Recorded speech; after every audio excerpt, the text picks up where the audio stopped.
I'm Clarence Tabor, Friends of Multiple Use, or Montana's for Multiple Use, and this afternoon we've got Carl Glemm. Carl is running for the state legislature there, and tell us a little bit about yourself. Where you were raised, born, what you do?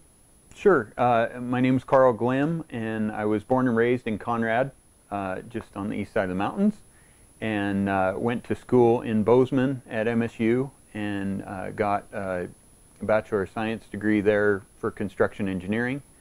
And then met my wife there, and she's originally from here, grew up on a cattle ranch west of Kalispell, and we started a construction business here in the valley, and we build custom homes, and been doing that since '03, and I am currently serving as House District 6 representative, and I'm termed out there, but I've mostly worked there in appropriations, so that's working on the state budget, and I've chaired a couple different committees there. I chaired Natural Resources and Transportation for 2 sessions, and then this last session I was the chair of the full appropriations, and so that's an entire state budget.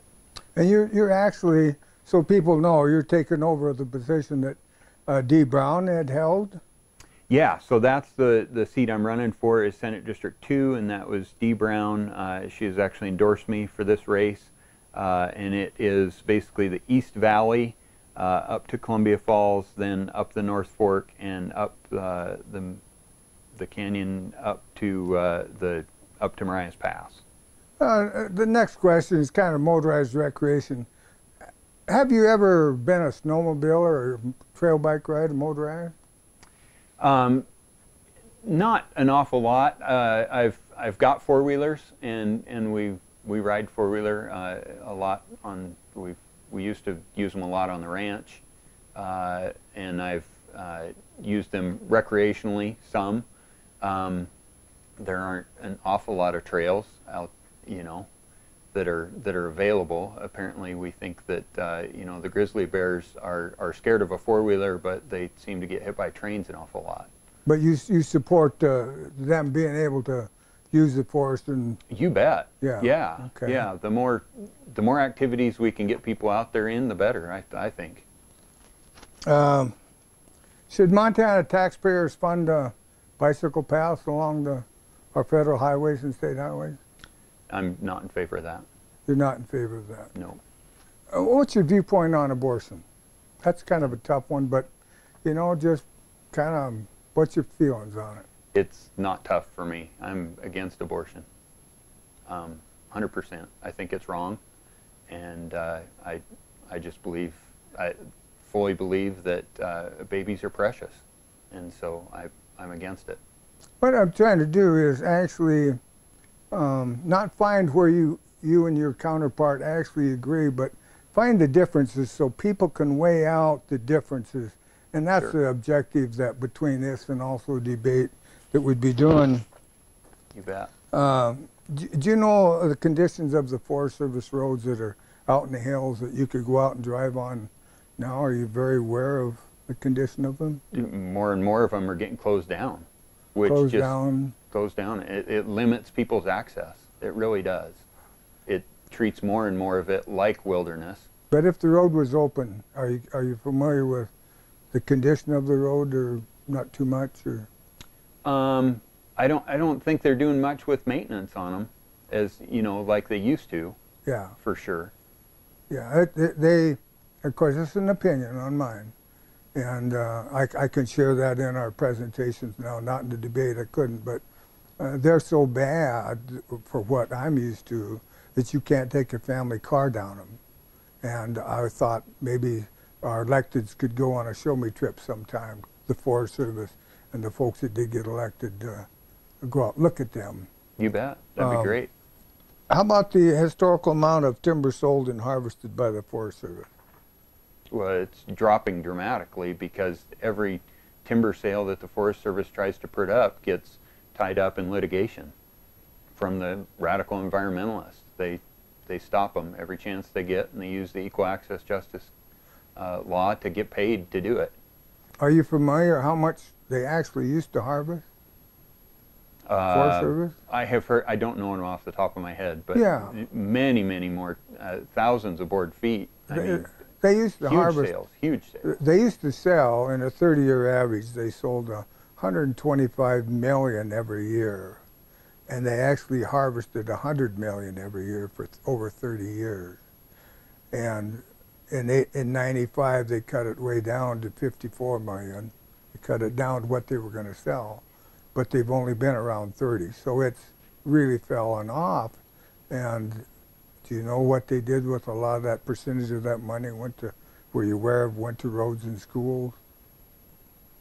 25% of the receipts went to roads and schools. So it's really affected our community here in terms of that.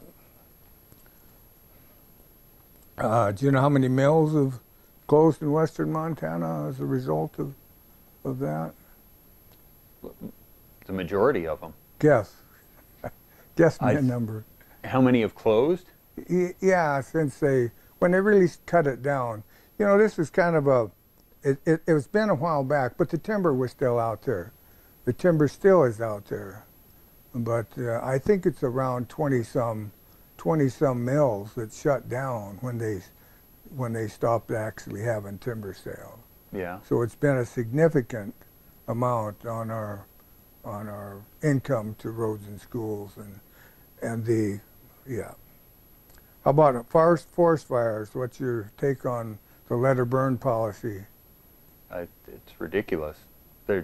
What we should be doing is managing that timber, and you create a more healthy forest. You end up with a product that is of benefit, and it makes money for.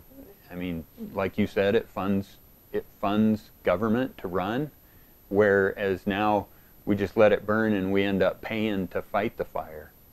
Are you aware of the Stevens-Hellgate Treaty of 1855? Yes. I've read it. You've read the Stevens Treaty. It does not contain the word water. What about the Water Compact? What's your feelings on the Water Compact? I'm against the Water Compact. Have been. I've fought it every session that we're down there. Definitely not in favor of the Water Compact. And the current Water Compact that that Senator Daines is carrying is at least as bad, if not worse. The amendments that Senator Tester put on it have made it to where the reservation can even be expanded now, clear up here into Flathead County. It could encompass all the water that that provides supply to the irrigation project. So that's the North Fork, Middle Fork, South Fork of the Flathead. It's Flathead Lake. It's Little Bitterroot Lake, Hubbard Dam. All those are supplies to the irrigation district, and through the amendment that Senator Tester put in, that can be expanded to be part of the reservation. Were you aware that the treaty allowed them to fish in common off the reservation? In common with the citizens, that is true. And do you know what that meant at the time? Well, at the time, no, but I can imagine what it means. I mean, it should be in common with, and so subject to the same rules that we have. You go buy a fishing license and you can fish. They've always had a book called Black's Law Dictionary, that for all terms it would tell you what the meaning of things were, and that was carried over from probably England. Mm-hmm. But in Black's Law Dictionary, it describes fishing in common, which is probably where they got the word, because it had a descriptive term to it. Sure. And the descriptive term was fishing in another man's water. In other words, he allowed you to fish in his water. So that's what Black's Law Dictionary says. It actually covers fishing in common. Wow, what an interesting phrase. Very in another man's water. How about COVID? What could we do? Any ideas for curbing COVID? You know, I think that what we should be doing is allowing people to deal with it, to use their best judgment. You know, if you have a heightened risk, if you have you know, breathing difficulties, or your age is such, then that should be up to you if you want to do things. But our shutting down the economy over it is a step too far. It's every illness is bad, but it hasn't turned out to be as bad as what the predictions were. I don't think that we have a real great handle on how it is spreading or why, but the risks from it, percentage-wise, are down a lot from what they originally said. And a couple of the things that we have done, you know, that the governor has done, have went completely against the Constitution, and that's just not right. And you know, I'm as guilty as anybody, but I think we should have stood up more for our rights. And the biggest, most obvious one to me is, you know, our right to religion, our freedom to practice religion, and his executive order that told us we had to shut down churches was absolutely wrong, and we should have stood up as collective, as a community, and made a bigger issue out of that, because this is when, in particular, this is when people need God, and you know, in times of trouble, and it gives people a way to deal with those issues, those problems. How suicide is on the rise, drinking is on the rise, child abuse is on the rise. This is a time when we need to be turning to God, and that's important. And I feel that collectively we fell down on the job. What's your position on Black Lives Matter, and let's not blame it on them, let's blame it on the rioters and the people that are burning vehicles and destroying buildings and stealing merchandise. Are they justified to do what they're doing because of the anger that was caused by somebody else? No.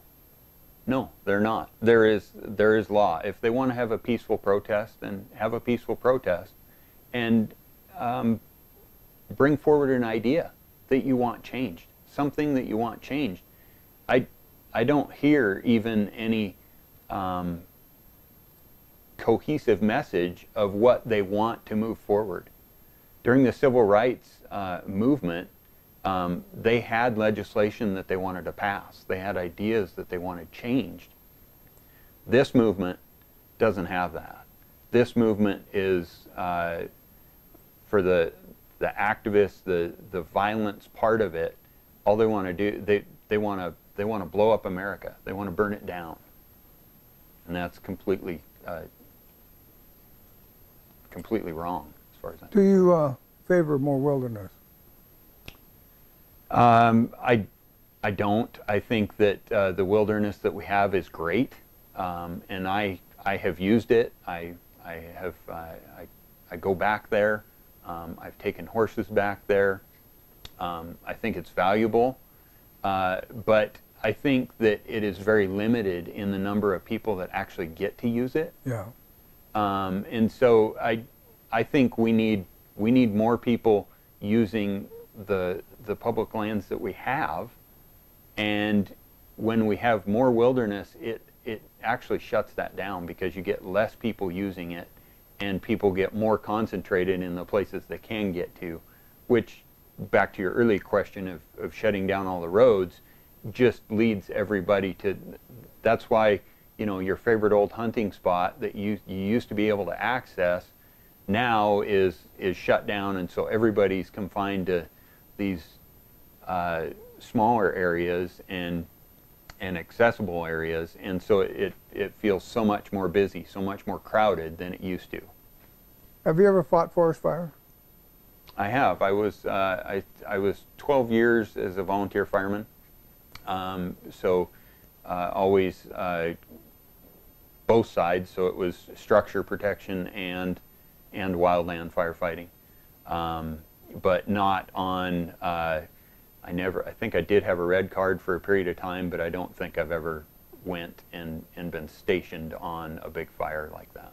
Do you have any suggestions or thoughts on something that we could do better to get those things slowed down or stopped when they start? Or you got any thoughts on that at all? How to get on top of it quicker? You bet. It's management. So two things management can do. One is it makes the fire less severe, and it makes it easier to fight. And three, if you're out there managing, I mean, it used to be if there was a fire, loggers were out there and they went and they put it out.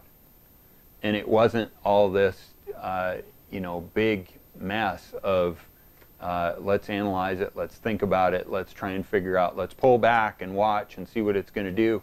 Those guys were out there. Those guys were out there working in the woods, and they knew how to do it, and they knew how to take a cat down there and put it out. And it got done. It got put out fast. When you put out a fire that's small, it's a lot easier to put out. When you let them grow and they get super huge, you have to wait for the snow to fly. And lastly, for a question I didn't ask, what would be a point that you'd like to make that would be a question I could have asked, a point you'd like to make? One of the previous questions I got when I was running 2 years ago or 4 years ago was, what was the biggest problem facing Montana? And I said, I'll give you one better. I'll give you the biggest problem facing America. And to me, I think it is the lack of fathers and the lack of that job that fathers need to do in their families.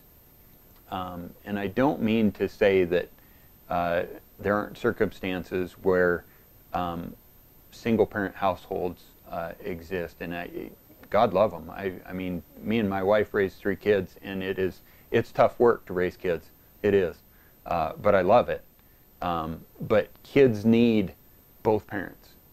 And when you look at our nation, things that the government is doing to disincentivize the family, the regular family, that when you look at drug and alcohol abuse and prison populations and things like that, and they statistically look at it,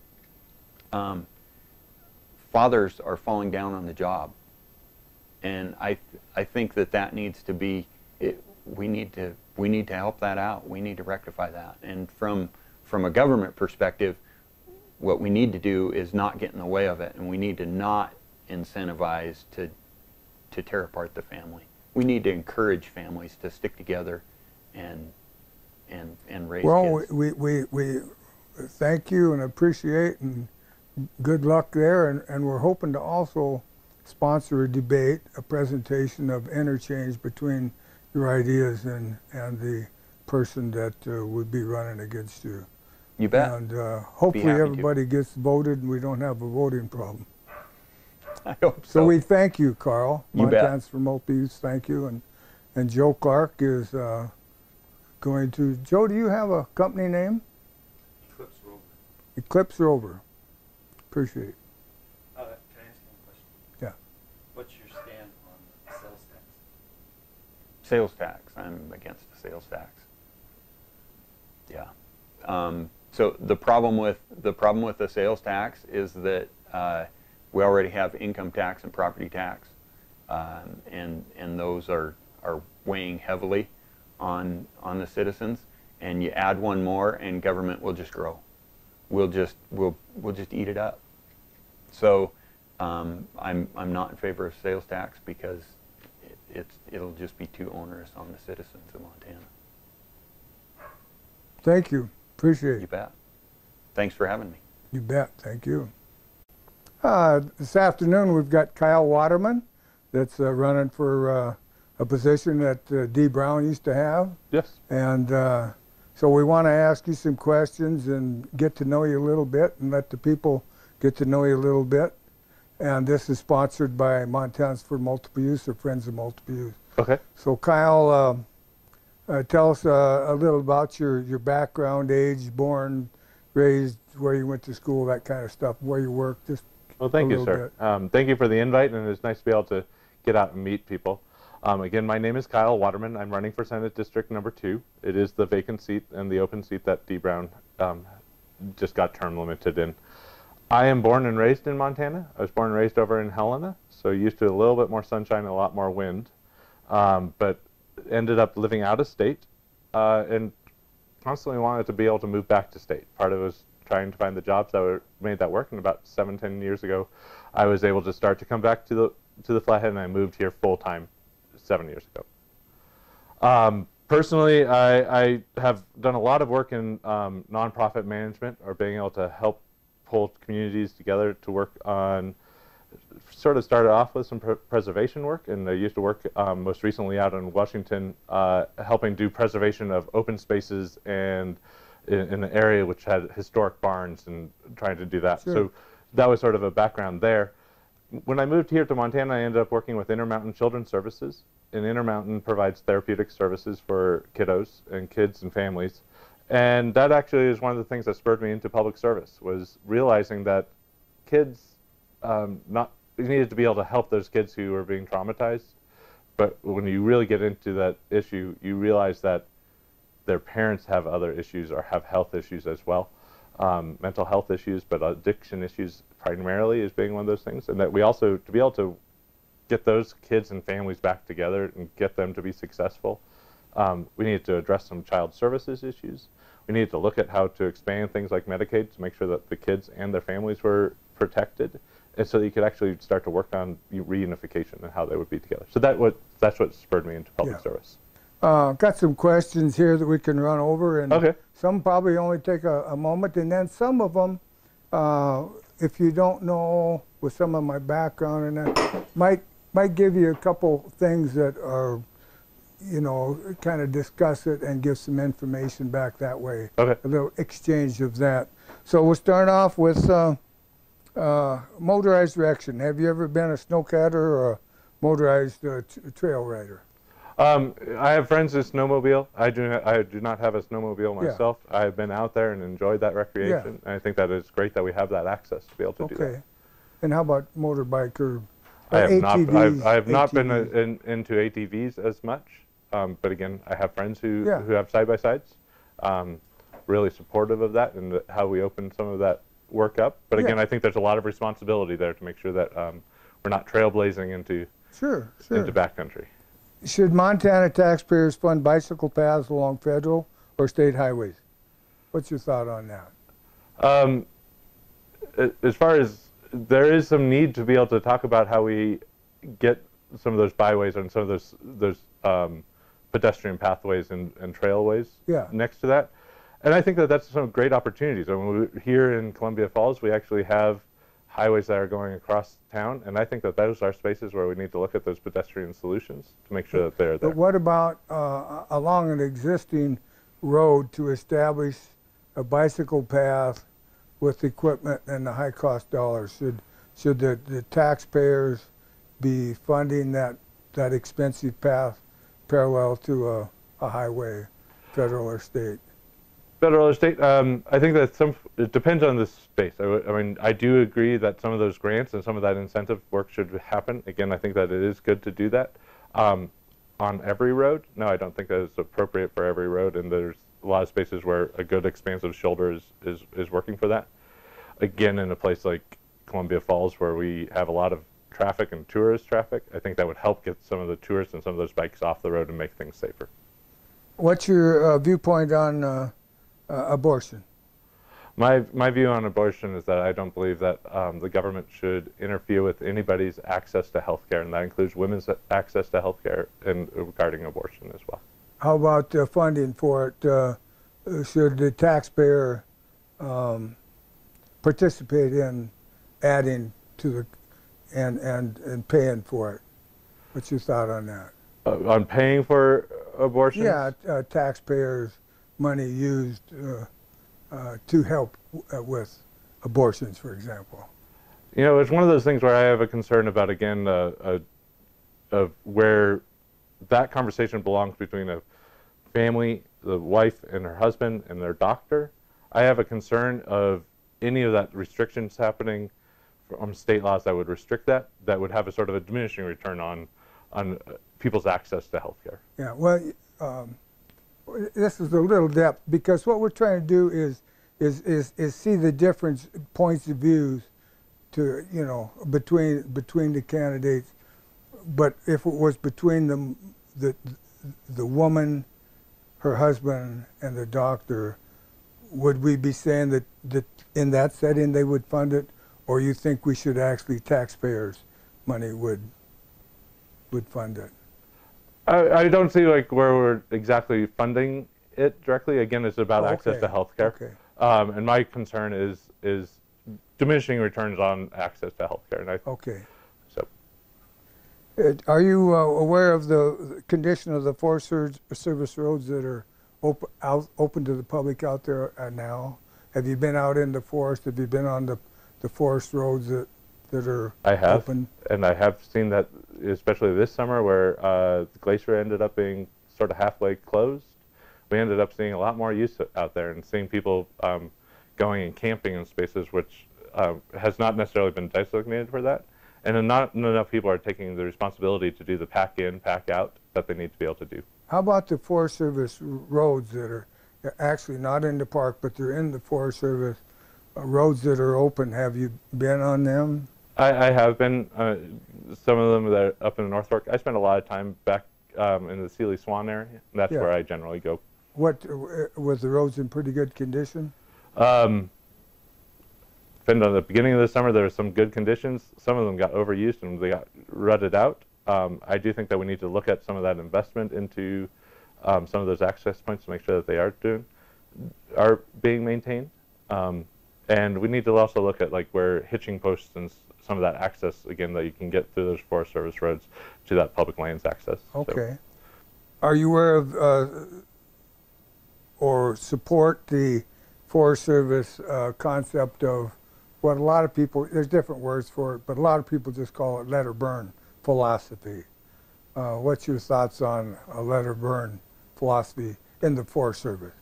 Open burns are a good way for sometimes forest management and being able to maintain the forest fires. I think we need to be doing more things on management side of things to make sure that fires aren't being uncontrolled. I think we're also seeing on a federal level where California and some of the West Coast end up pulling a lot of those resources, and Montana is on their own to figure out how we need to make a plan to make sure that we have a plan that is better than just let it burn. So if a fire started in July, what's your thought on how quickly should you put that fire out in the Forest Service? In the Forest Service, you know, I trust a lot of those rangers and the staff that's out there to make some of those calls of where they are and how what they believe the conditions are. Sometimes we have to let those forest fires burn. That is just how nature works. And fires works that way. But so yeah, we can't always put out every fire. Part of it is a resource issue. Yeah, I worked there for 34 years. And, okay. And everything you say is you know, at least part of what you say is true, and we're not here to find any part that isn't. Okay. But there's in July and August, it can go 50 miles in a night. Yeah, it can. So it becomes a dangerous game. Or let's say that they can burn, but you can't.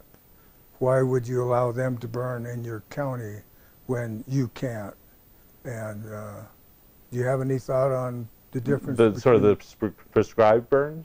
No, a forest fire, if they're not putting it out, and a lot of times they are doing a prescribed fire. Let's say they're doing a prescribed fire, and you're Plum Creek or you're private, and you want to burn yours, you can't, but they can in the county. I can see the disparity that I mean, I would hope that we create a unified system that would be able to work across in public lands. And again, some of those plum creeks and stuff are helping us manage our public lands and are in the adjoining properties next to them, and they are affected by them. So, are you aware of the historical amount of timber sold and harvested by the Forest Service? I can't put a number on it. I know it's an important industry here in Montana. It actually, I think, is still a future industry that's really important for us to maintain and be able to keep the volumes up. This is an area, again, where, having worked there for my whole career, in the early years, for 30 years, the average selling 125 million. Okay. Average for 30 years. Okay. And they were harvesting 100 million. It just happens to come out at 100 million. And in 95, they cut that number down to 54 million from the 125. Okay. Now they're doing about 30 million. Right. So there's a big difference, and a large part of that, I think 25 or 30%, went to roads and schools.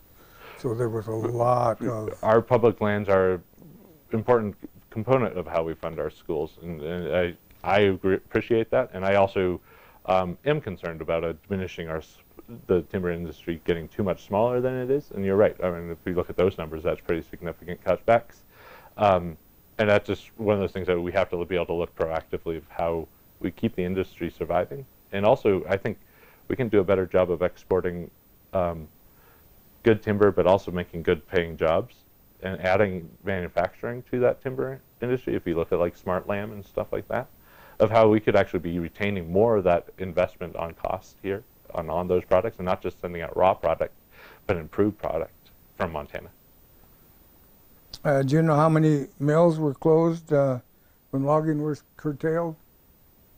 I know that we're down to 2 or 3 here in the Flathead. I don't know the number of how many are closed, but I know, again, I'm from the Sealy. A very large number, you know. Yeah. If you look at, you know, just not the Flathead, but Montana, you're going in the legislature, the statewide Western Montana, I think it was over 15. A lot of sawmills. A lot of mills have been closed. I mean, I know that again, know business. the Sealy Lake area and know how important the mill is and how to make sure that business stays Are viable. you aware of the Hellgate Treaty or Stevens Treaty of 1855? I am not.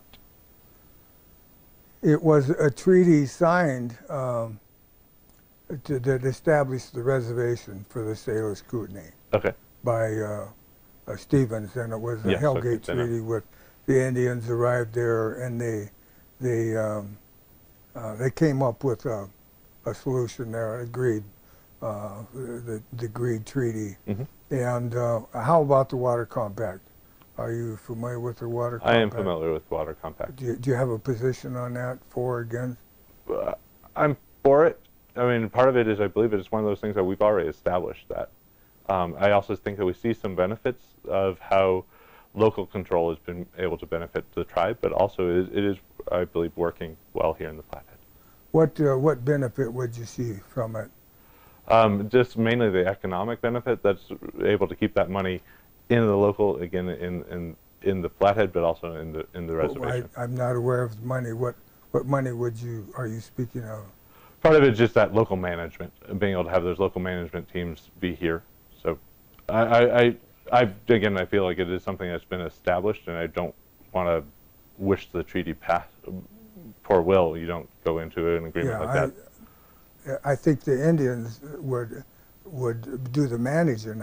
Would there be managing here in the Flathead? The Indians are doing, you're right. I mean, the tribe's doing the management. Yeah. What could we do to curb COVID? Do you have any thoughts on that? We could do better?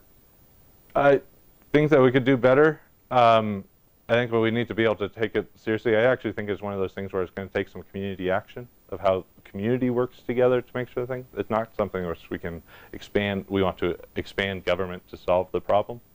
So again, I think it's like, how do we make sure that we invest in the hospitals, but also into the community solutions that will be able to make it work? How do we support our business community to make sure that things like opening up Glacier National Park next year is a priority?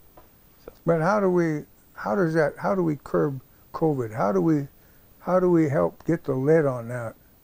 Do you have any ideas that you would see that could possibly help with getting that thing halted, stopped, diminished? Halted, stopped. I mean, I think that part of it is we're seeing some of that work. I mean, when we're coming down to some of the restrictions and responsibilities of keeping distance and being able to, how to I don't know, right now we're seeing the shutdowns of large events, but I think we need to be able to find a way to make sure that we're supporting the hospitals.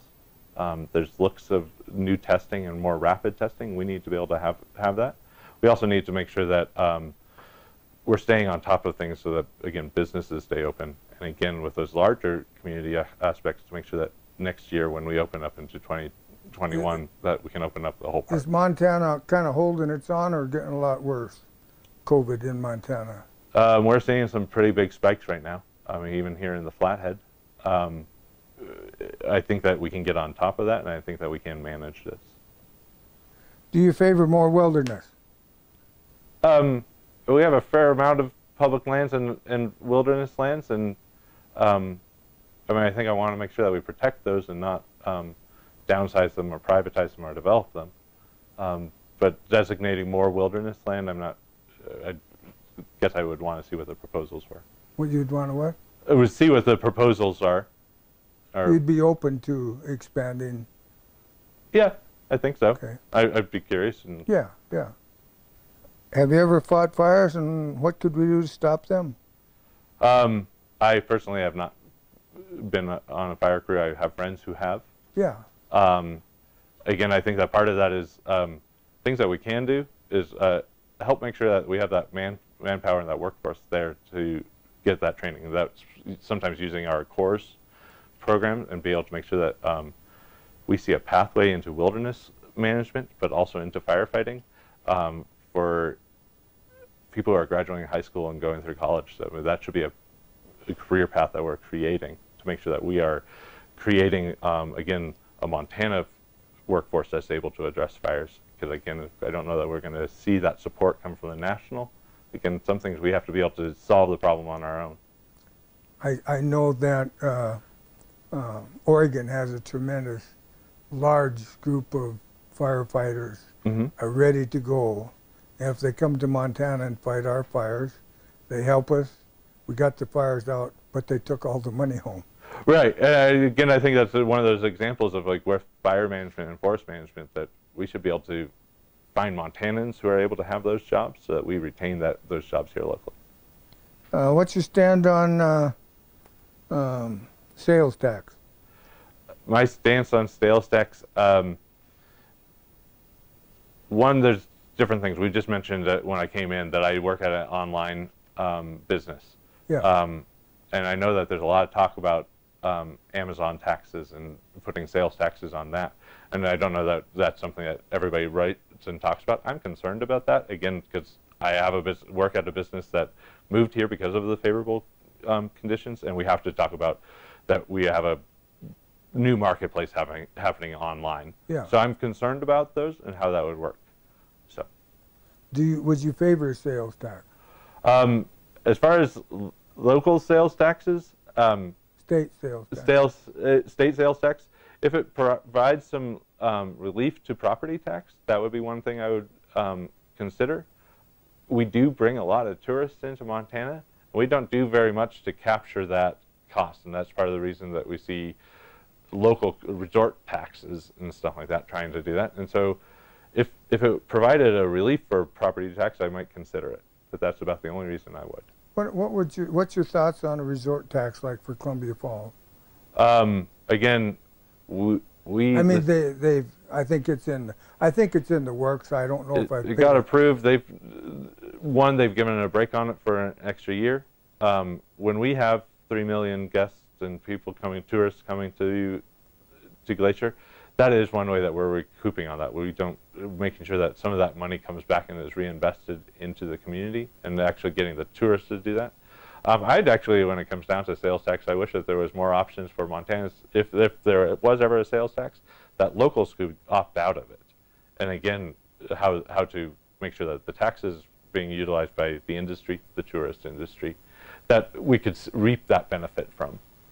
But again, I'd like to make sure that there are states that have a local option out of sales taxes, and you just show that you're a Montana resident and you don't have to do it. I think that's a creative way to do that, to make sure that, again, we're targeting exactly the industry that we wanted to affect with it. Well, is there one question you'd wish that I would have asked you that you would some area that you'd like to give us a position on that you'd have that I haven't asked about? Part of it, again, I originally entered into this from a human services aspect. Here in the Flathead, we have a large drug problem in the Flathead, and we don't really have anything that helps people with that recovery here locally. And I think that we need to be able to invest in more of that, so that when people get sent off to treatment to Missoula versus here, they don't have the support of their family and the success to being able to be successful. I think that we need to look at things like drug courts, which I think are a really good way for people to look at recidivism, so that they can be successful if they have a chronic drug problem, and that we can be able to solve some of those problems here in the Flathead, because again, we have a large drug trade and drug problem here in the Flathead, and we don't have enough ways that we are working primarily with agencies, nonprofits, to help solve that. We need to be able to find a way to encourage some of that local solutions here, so that we can make sure that our families recover here and are healthy here. Well, again, it's Montans for Multi-Use, having an opportunity to ask some questions to people that we don't know very well. We don't know their thoughts and viewpoints. And Kyle Waterman, we thank you and appreciate you stopping by and sharing thoughts and viewpoints on these issues. Thank you, Clarence. Thank you for your time as well.